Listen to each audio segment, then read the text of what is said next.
હવે આગળ વાત કરીએ તો સાબરકાંઠાના ઈડરિયા ગઢના રૂઠી રાણીના માળિયા પર જોખમી સેલ્ફીઓ મોટી દુર્ઘટનાને આમંત્રણ. સાબરકાંઠા ઈદરિયા ગઢ રૂઢી રાણીના માળિયા પર જોખમી સેલ્ફીઓ મોટી દુર્ઘટનાને આમંત્રણ. ઈદરિયા ગઢની સૌથી ઊંચી ટોચ પર રૂઠી રાણીનું માળિયું આવેલું છે, જે પર્યટકો અને સ્થાનિકો માટે આકર્ષણનું કેન્દ્ર બન્યું છે. પરંતુ આ જ સ્થળે જોખમી સેલ્ફીઓ લેતા પર્યટકોનો વિડીયો વાયરલ થયો છે.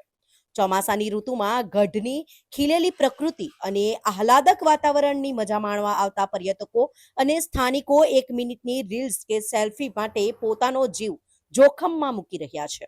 આ પ્રવૃત્તિઓથી મોટી દુર્ઘટનાની શક્યતા રહેતી હોવાની ચિંતા વધી છે. રૂઠી રાણીના માળિયાથી 50 થી 70 મીટરના અંતરે પોલીસનો વાયરલેસ પોઈન્ટ હોવા છતાં યુવાનો અને પર્યટકો અહીંથી પણ મોતની સેલ્ફી લઈ રહ્યા છે. સ્થાનિક યુવાન રાકેશ પરમારે જણાવ્યું, જોખમી સ્થળે સેલ્ફી લેવી ખૂબ જ જોખમી છે, પરંતુ કોઈ રોકટોક નથી. બીજા સ્થાનિક શશીભાઈએ કહ્યું, પોલીસ અને પાલિકા તંત્ર સુઘડ નથી. દુર્ઘટના બાદ જ એક્શનમાં આવે છે.